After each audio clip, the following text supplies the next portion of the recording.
ராவணா பார்வையாளர்கள், தமிழ் உறவுகள் மற்றும் ராவணா நல விரும்பிகளுக்கு வணக்கம். திமுகவினுடைய மூத்த முதன்மை அமைச்சர் அப்படின்னு சொல்லப்படலாம் துரைமுருகன் அவர்கள். அவருக்கு எதிராக அமலாக்கத்துறை இடி என்ஃபோர்ஸ்மெண்ட் டிபார்ட்மெண்ட் சொல்லக்கூடிய அமலாக்கத்துறை அதிரடி நடவடிக்கையில் இறங்கி இருக்கிறது. அவருடைய மகன் கதிரானந்த் இதில் சம்மந்தப்பட்டிருக்கிற விஷயம் எல்லாமே இதுக்குள்ளாக வருது. என்ன நடந்தது அப்படின்னா 2019 நாடாளுமன்ற தேர்தலின் போது அங்கே இருக்கக்கூடிய அவருடைய மகன் நாடாளுமன்ற வேட்பாளராக போட்டியிடுவதற்காக வேண்டி எல்லா இடத்துலையுமே பண விநியோகம் நடந்ததாக பேசப்பட்டது. அப்போ நிறைய வீடியோலாம் கூட வந்தது. பணம் எண்ணி கொடுக்கறது, பேசுறது, வாங்கிறது, போகிறது பல தொகுதியிலேருந்து வந்தது.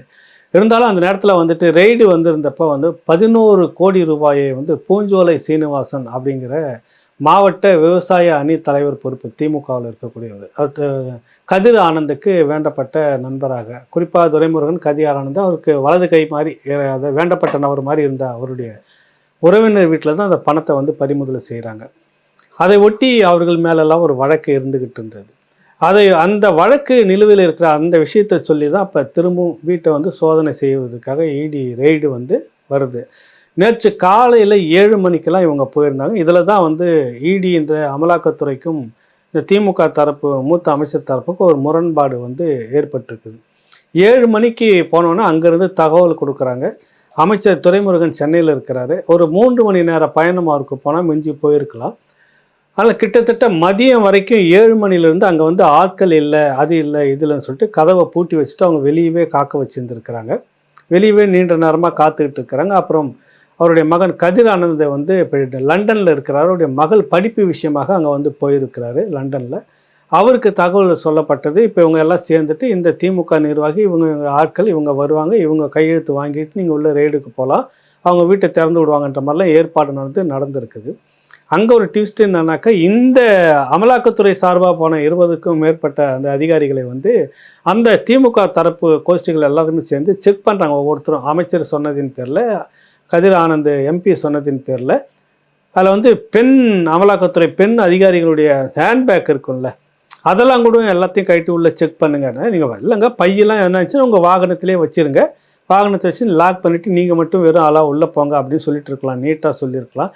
அதை விட்டுட்டு ஒவ்வொருத்தரும் உள்ளே செக் பண்ணுறோம், நாங்கள் செக் பண்ணி தான் உள்ளே அனுப்புகிறோம், நீங்கள் உள்ளே போய் எதனா வச்சுட்டா என்ன பண்ணுறது அப்படின்றதெல்லாம் அவங்க கேட்டிருக்கிறது ரொம்பவும் அதிகம் அப்படின்னு தான் நான் நினைக்கிறேன். ஏன்னா நீங்கள் உள்ளே போகிறப்ப உங்கள் ஆட்கள் கூட இருப்பாங்க, ஆட்கள் கூட இருக்கிறப்ப தான் ரெய்டு சோதனை எல்லாமே நடக்கும். இப்படி ஏதாவது மீறி எதனா வைக்கிறாங்கன்னா நீங்கள் அப்ஜெக்ஷன் பண்ணலாம், உங்கள் தரப்பில் நீங்கள் எல்லாத்தையும் பார்த்துக்கிட்டு இருக்கலாம். ஆனால் இது எதுவுமே இல்லாமல் நீங்கள் இப்படிலாம் பண்ணிவிட்டு இவர் இங்கே இருக்கிறாரு, மகன் லண்டனில் இருக்கிறாரு, உங்கள் பிரதிநிதிகளாகப்பட்டவர்களோட முன்னணியில் இது நடக்குது. அப்போ நீங்கள் இப்படிலாம் அவங்கள கடுப்பேற்றுற விதமாக தொடர்ச்சியாக செய்துக்கிட்டு இருக்கிறாங்க. எல்லாம் முடிச்சுட்டு பிற்பாடு ரெய்டு நடக்குது. ரெய்டு போடுறப்ப ஒரு 2 அறைகள் மட்டும் பூட்டப்பட்டிருக்கு, திறக்க முடியலன்றப்ப சாவி இவங்ககிட்ட தான் இருக்குது. ஒன்று இங்கே இருக்குது, ஒன்று மேலே இருக்குது, லண்டனில் இருக்க கதிர் ஆனந்துக்கிட்ட இருக்கணும், இல்லை இது இங்கே இருக்கக்கூடிய ஊழியர்கள்கிட்ட அந்த சாவி, அந்த அறை கதவு, அந்த கதவு சாவியெல்லாம் இல்லை. என்ன பண்ணுறதுன்னு ஒரு ஆளை கூப்பிட்டுக்கிட்டு உடைக்கிறாங்க. உடச்சி ஒரு வெளியில் போகிறாரு. ரொம்ப நேரம் கழித்து இந்த பூட்டெல்லாம் உடைக்க சொன்னாங்க. 2 ரூமை பூட்டை நாங்கள் உடச்சி விட்டோன்னு அந்த தகவல்லாம் சொன்னாங்க. இப்போ இது ஒரு அரசியலாக நேற்றிலிருந்து பேசப்படுகிறது. திமுகவை மடக்குவதற்கும் ஒடுக்குவதற்கும் மிரட்டுவதற்கும் இந்த அமலாக்கத்துறை பயன்படுத்துகிறதா? 2019 நடந்த இந்த பணம் பிடிச்ச அந்த வழக்கில் இவ்வளவு காலம் கழிச்சு திடீரென்று வந்தார்கள்.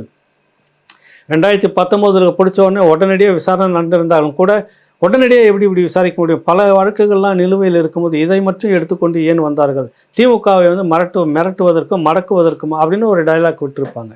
இவ்வளவு தாமதமாக திரும்ப இதில் ப்ராசஸ் எடுத்து இது விஷயமாக மேற்கொண்ட தகவலுக்காக விரிவான ஒரு இது நடந்திருக்குது.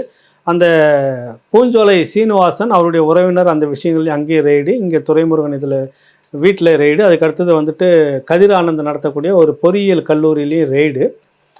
அப்படியே நேராக இந்த பக்கம் பார்த்தீங்கன்னா தலைமைச் செயலகம் அமைச்சர் துரைமுருகனுடைய அறையிலையும் ரெய்டுன்ற மாதிரி வர்றதுக்காக இருக்குமோ என்னன்னு தெரியல. இங்கே போலீஸ் பாதுகாப்பு அவ்வளோ கெடிபிடியாக போட்டிருந்தாங்க.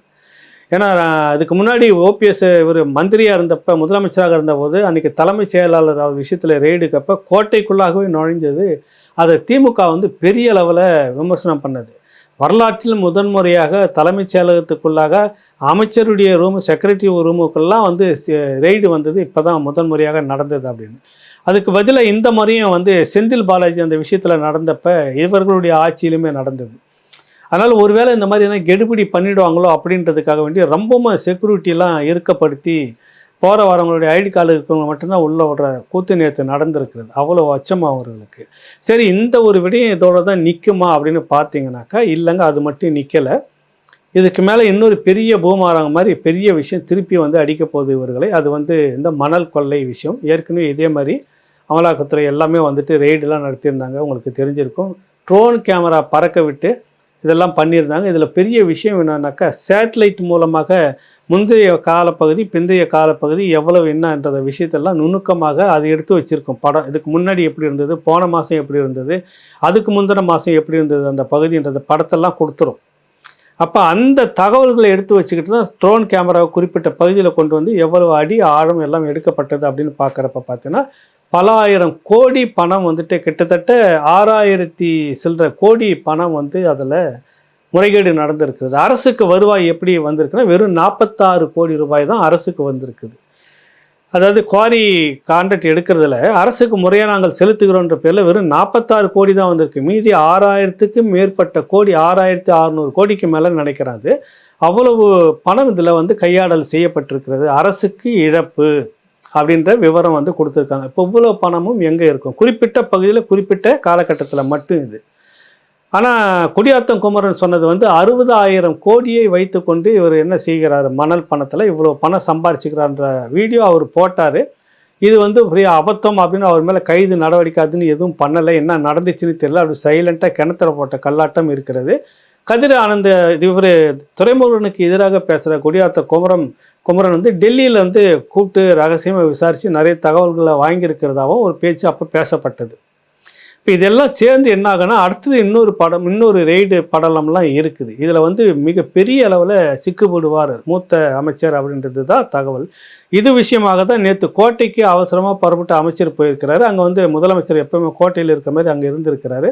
வழக்கமாக ஒரு மூத்த அமைச்சர் இவர் தான் 2ஆவதாக இருக்கிறவர். அவர் முதலமைச்சருக்கு அடுத்த இதில் இருக்கிற மூத்தவர். அதனால் எப்போனா நேரம் இருக்கிறப்பல போய் அவரை பார்த்துட்டு வர்றது வாடிக்கை. அந்த மாதிரி தான் நேற்று போய் ஒரு 10 நிமிடம் பேசிவிட்டு வந்ததாக சொன்னாங்க. அது என்னென்னா தொடர்ச்சியாக இந்த மாதிரி நெருக்கடி கொடுத்துருக்கிறது பாஜக அரசு.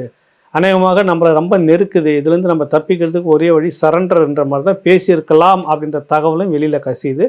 உறுதியாக நம்ம அதை சொல்லலை. இவர்களுக்கு இதுதான் வழி, வேறு எதுவும் வழியே இல்லை இப்போதைக்கு. இப்போ இவ்வளோ விஷயங்கள் சிக்கப்பட்டிருக்குது. தொடர்ச்சியாக ரெய்டு போட்டு எல்லாத்தையும் எடுத்து வச்சுருக்காங்க. ஏற்கனவே மிக பிரமாதமாக மாப்பிள்ளை தரப்பில் ஒன்று நடந்தது.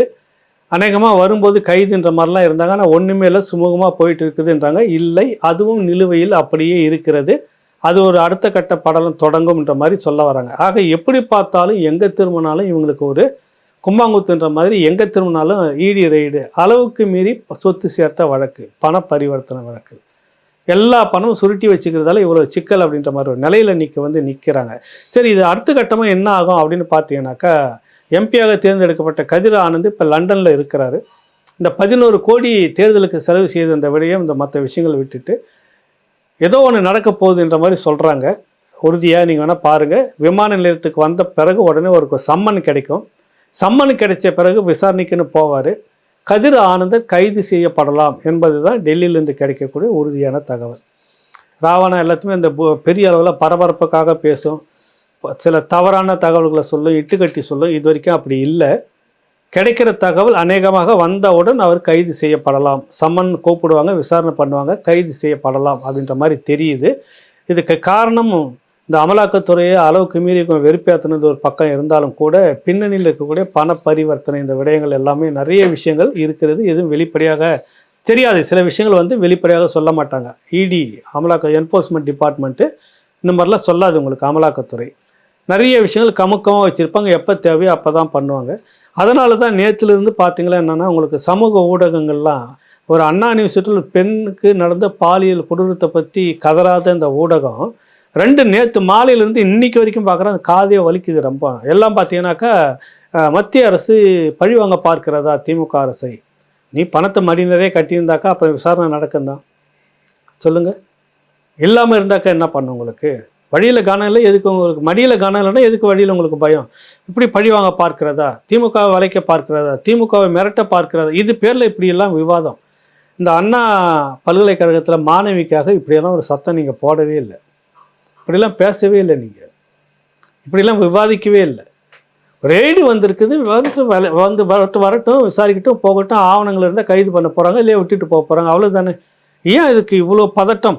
அரசியலாக்க பார்க்குறாங்க. இது இப்போ பழி வாங்குற நோக்கத்துக்காக தான். நீங்கள் பணத்தை வச்சுருப்பீங்க, எல்லாத்தையும் சுருட்டி வச்சுருப்பீங்க, அது நடவடிக்கை எடுக்கக்கூடாதுன்னு என்ன நியதி இருக்குதுன்னா நடவடிக்கை எடுக்கணும். நீங்கள் இல்லை நிரபராதின்னு கோர்ட்டுக்கு போங்க. அப்புறம் கடைசியாக போயிட்டு நேருவின் மகளே வருக நிலையான ஆட்சிகள் தருகன்னு சரண்டர் ஆனவர்கிட்ட வாங்கிட்டோங்க. அது உங்கள் பிரச்சனை. அது சரண்டர் என்ன நமக்கு புதுசாக? நிரபராதின்னு நாங்கள் நிரூபிக்கப்பட்டோமா, எங்கள் மீது குற்றம் நிரூபிக்கப்பட்டதா, குற்றம் சுமத்தினார்கள் அப்படின்னு ஒரு அரசியல் குடும்பம் பண்ணுங்க, தப்பே இல்லையே. இப்போ இதுக்கு ஏன் அவ்வளோ விவாதம் நடத்திட்டு இருக்கணும் ஊடகம்? ரெய்டு நடந்திருக்கு, அவ்வளோதான். நிறைய அடுத்தடுத்த கட்டம்லாம் இருக்குது. கிடைக்கக்கூடிய தகவல் மீண்டும் சொல்கிறேன். கதிர் ஆனந்த் லண்டன்லேருந்து வந்த உடனே அவருக்கு சம்மன் போகும்.